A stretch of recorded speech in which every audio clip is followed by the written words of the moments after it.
श्री स्वामी समर्थ. स्वागत आहे तुमचं माझ्या यूट्यूब चॅनलवरती. आजचा दिवस तुम्हाला खूप छान सुखाचा समाधानाचा जाऊ देत, हीच मी स्वामींच्या चरणी प्रार्थना करते आणि आजच्या व्हिडिओला सुरुवात करते. आजच्या या व्हिडिओमध्ये 12 डिसेंबर 2023 रोजी आलेल्या कार्तिक अमावस्येच्या दिवशी, जी मंगळवार 13 डिसेंबर रोजी संपणार आहे, या दोनही दिवशी आपल्याला अशा काही भाज्यांचं सेवन चुकूनही करायचं नाही. कारण ह्या भाज्या आपण या दिवशी खाल्ल्या तर याचा त्रास आपल्या शरीराला होणारच आहे, पण यासोबतच देवी लक्ष्मी देखील आपल्या घरामध्ये स्थिर राहणार नाही. ती चंचल असल्यामुळे तिला आपल्या घरामध्ये स्थिर ठेवायचं असेल तर ह्या काही भाज्या ज्या आहेत त्या आपल्याला चुकूनही या दिवशी खायच्या नाहीत. या कोणत्या भाज्या आहेत याविषयीची संपूर्ण माहिती आजच्या व्हिडिओमध्ये मी शेअर करणार आहे, त्यामुळे व्हिडिओ स्किप न करता शेवटपर्यंत बघत राहा. तर बघा, हिंदू धर्मामध्ये अमावस्येला विशेष महत्त्व दिले गेलेलं आहे. 2023 सालची शेवटची अमावस्या कार्तिक महिन्यातील कृष्ण पक्षात आहे. ती तारीख आहे 12 डिसेंबर. अमावस्येच्या दिवशी स्नान, दान आणि उपासनेचा विशेष लाभ होतो. जी अमावस्या सोमवारी येते तिला सोमवती अमावस्या म्हणतात, पण ही अमावस्या सोमवार आणि मंगळवार या दोनही दिवशी असणार आहे. त्यामुळे आपल्याला काही सेवा व उपाय या दिवशी करायचे आहेत. तर बघा, सोमवारी सुरू झालेली ही अमावस्या मंगळवारी 13 डिसेंबर रोजी संपणार आहे. ज्या दिवशी मंगळवारी अमावस्या येते तिला भौमती अमावस्या म्हणतात. कर्जमुक्तीसाठी अमावस्या तिथी अत्यंत शुभ मानली जाते. या दिवशी पूजा, दान आणि पवित्र नदीमध्ये स्नान केल्याने पुण्य प्राप्त होते. विष्णू पुराणानुसार मंगळवारी अमावस्येचे व्रत केल्याने तुम्हाला केवळ हनुमानजीचे नव्हे तर सूर्य, अग्नी, चंद्र, रुद्र, अष्टवसू, पूर्वज, अश्विनी कुमार आणि ऋषींची कृपा प्राप्त होते. असे मानले जाते की या दिवशी केलेल्या उपायांनी पितरांच्या आत्म्याला शांती मिळते, जीवनातील अडचणी दूर होतात आणि त्यासोबतच तुमचा आर्थिक त्रास देखील दूर होतो. तर बघा, कार्तिक अमावस्या 12 डिसेंबर 2023 रोजी आहे. हा दिवस सोमवारी आला असला तरी 13 डिसेंबर रोजी मंगळवारी अमावस्या तिथी संपणार आहे. या दिवसाला भौमवती अमावस्या असं म्हणतात. मंगळवार अमावस्येला पितरांची पूजा केल्याने व्यक्ती पूर्वजांच्या ऋणातून मुक्त होतो. इतकं अनन्यसाधारण महत्त्व कार्तिक अमावस्या तिथीला आहे. म्हणूनच काही भाज्यांचं सेवन आपल्याला या दिवशी चुकूनही करायचं नाही. असं केल्याने आपल्याला आर्थिक, मानसिक आणि शारीरिक फायदा होणार आहे. तसेच या अमावस्येला तुळशीच्या मुळाने स्नान करावे. यामुळे भगवान श्रीकृष्ण खूप प्रसन्न होतात आणि आपल्या भक्तांना दुःखातून मुक्त करतात. आता अमावस्या म्हटलं की बरेच जण या तिथीला खूप घाबरतात, कारण अमावस्या तिथी जितकी शुभ, पवित्र मानली जाते, कारण या दिवशी आपण देवी लक्ष्मीचं पूजन देखील करत असतो. कारण हा दिवस देखील देवी लक्ष्मीच्याच आगमनाचा दिवस आहे.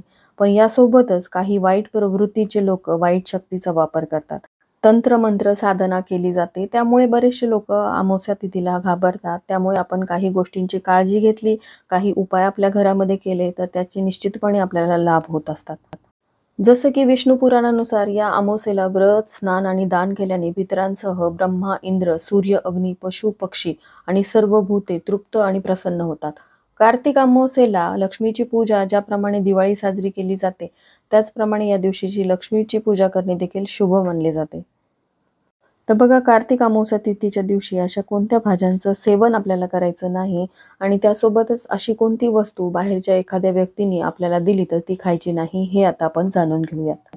तर बघा, सगळ्यात पहिली जी भाजी आहे जी आपल्याला चुकूनही खायची नाही ती म्हणजे वांग्याची भाजी.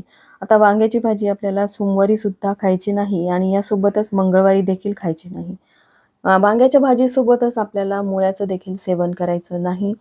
तसं तर संपूर्ण कार्तिक महिना बरेच जण वांग आणि मुळा पूर्णपणे वर्ज्य करतात, पण आपल्याला एवढे सगळे नियम पाळणं होत नाही.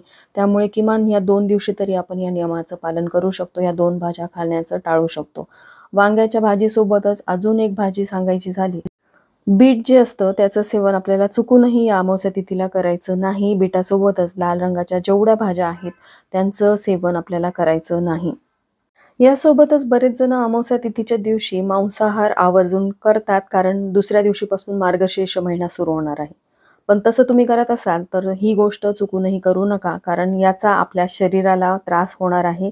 त्यामुळे मांसाहार आपल्याला या दोनही दिवशी टाळायचा आहे. कुटुंबातील कोणत्याही सदस्यांनी सोमवार आणि मंगळवार म्हणजेच कार्तिक अमावस्या तिथीच्या दिवशी मांसाहार करू नये याची काळजी आपल्याला घ्यायची आहे. कारण तसं केल्यामुळे त्यांना अनेक संकटांना सामोरं जावं लागू शकतं. त्याचा त्रास त्यांच्या शरीराला देखील होऊ शकतो. त्यामुळे नॉनव्हेजचं सेवन आपल्याला चुकूनही करायचं नाही. यासोबतच भाज्या बनवत असताना त्यामध्ये कांदा लसणाचा वापर करायचा नाही. कांदा लसण हे तामसिक पदार्थ आहेत, त्यामुळे आपल्याला या दिवशी चुकूनही या पदार्थांचं सेवन करायचं नाही. कांदा लसणासोबतच अमावस्येच्या दिवशी उडदाची डाळ अजिबात खायची नाही. बरेच जण उडदाचं वरण करतात किंवा उडदाची डाळ बनवतात. उडदाच्या डाळीसोबतच काळ्या चण्यांचं सुद्धा सेवन अमावस्या तिथीला करू नये असं म्हणतात. म्हणूनच आपल्याला अमावस्येच्या दिवशी शनिवारी काळे चणे असतील किंवा उडदाची डाळ असेल याचं सेवन चुकूनही करायचं नसतं. कारण यामुळे शनिदेवांची वक्रदृष्टी आपल्यावरती पडते. त्यांची कृपा प्राप्त करून घ्यायची असेल तर ह्या दोन्ही गोष्टींचं सेवन अमावस्या आणि शनिवारी आपल्याला करायचं नाही. कारण बघा, अमावस्येच्या दिवशी आपण देवी लक्ष्मीची सेवा उपासना करत असतो आणि ह्या काही पदार्थांचं जसं की मांसाहार असेल किंवा चण्याची डाळ किंवा उडदाची डाळ आपण खाल्ली तर देवी लक्ष्मी क्रोधित होते, ती आपल्या घरातून निघून जाते. म्हणजेच आपल्या घरामध्ये गरिबी येते, दुःख, दारिद्र्य ह्या समस्यांना आपल्याला सामोरं जावं लागतं. म्हणूनच अमावस्या तिथीच्या दिवशी आपल्याला चण्याची डाळ असेल, काळे चणे असतील किंवा उडदाच्या डाळीचं सेवन चुकूनही करायचं नाही. अमावस्येच्या दिवशी या गोष्टींचं सेवन केल्यामुळे देवतांची कृपादृष्टी आपल्यावरती राहत नाही. आपण जे सत्कर्म केलेलं असतं त्याचं पुण्यफळ आपल्याला मिळत नाही. तर बघा, या अमावस्या तिथीच्या दिवशी आपल्याला अजून एक महत्त्वाची भाजी जी चुकूनही बनवायची नाही ती म्हणजे डांगराची भाजी. डांगर जर आपल्या घरामध्ये असेल तर त्याला कट देखील या दिवशी चुकूनही करायचं नाही. म्हणजे डांगराचं सेवन आपल्याला अमावस्या तिथीच्या दिवशी करायचं नाही. डांगरासोबतच आपल्याला दुसरी एक महत्त्वाची भाजी जी चुकूनही अमावस्येच्या दिवशी खायची नाही ती म्हणजे कोबीची भाजी. तर या जेवढ्या भाज्या मी तुमच्यासोबत शेअर केलेल्या आहेत यातील कुठल्याच भाजीचं सेवन तुम्हाला अमावस्या तिथीच्या दिवशी करायचं नाही. आणि त्यासोबतच सगळ्यात महत्त्वाची गोष्ट म्हणजे अमावस्या तिथीच्या दिवशी एखादी बाहेरील व्यक्ती तुम्हाला काही पदार्थ खायला देत असेल तर अशा कोणत्या पदार्थाचं सेवन तुम्हाला चुकूनही करायचं नाही. तर बघा, आपल्या परिचयातीलच म्हणा किंवा नातेवाईकांमधील म्हणा एखादी व्यक्ती आपल्याबद्दल वाईट भावना मनामध्ये ठेवून असते की यांचं नेहमी वाईट व्हावं असंच तो सतत विचार करत असते. तर त्या व्यक्तीने जर तुम्हाला काही खायला घातलं जसं की पांढरी मिठाई असेल तर ती तुम्हाला अमावस्या तिथीच्या दिवशी खायला दिली तर याचं चुकूनही तुम्ही सेवन करायचं नाही. कारण वाईट शक्ती किंवा वाईट तंत्रमंत्र जे आहेत ते पांढऱ्या मिठाईतून केले जातात. त्यामुळे चुकूनही पांढरी मिठाई तुम्हाला अमावस्या तिथीच्या दिवशी खायची नाही. पांढरी मिठाई किंवा पांढरे पेढे तुम्ही स्वतः खरेदी करून आणलेले असेल तर ते खाल्ले तर हरकत नाही. यासोबतच घरातील एखाद्या व्यक्तीने मिठाई आणली असेल तर ती देखील तुम्ही खाऊ शकता. पण अशी एखादी व्यक्ती जी तुमच्याबद्दल नेहमी वाईट चिंतत असते, वाईट हेतू मनामध्ये ठेवून असते, अशा व्यक्तीच्या हातून आपल्याला चुकूनही पांढऱ्या मिठाईचं सेवन करायचं नाही. तर बघा, सगळ्याच नियमांचं पालन करावं असं नाही, पण तुम्ही ह्या नियमांचं पालन केलं तर तुमचा प्रखर पितृदोष आहे तो बऱ्याच प्रमाणामध्ये नाहीसा होऊ शकतो. तुमच्या सर्व समस्या अडचणींमधून तुम्हाला मुक्तता मिळू शकते. तर बघा, कार्तिक अमावस्या तिथीच्या दिवशी आपल्याला शारीरिक, मानसिक, आर्थिक त्रास होऊ नयेत यासाठी कोणत्या भाज्या टाळायच्या आहेत याविषयीची माहिती मी तुमच्यासोबत शेअर केली. तर चला, झालेली सेवा मी स्वामींच्या चरणी अर्पण करते. इथेच व्हिडिओचा एंड करते. व्हिडिओ आवडला असेल, हेल्पफुल वाटला असेल तर लाईक, शेअर, सबस्क्राईब करा.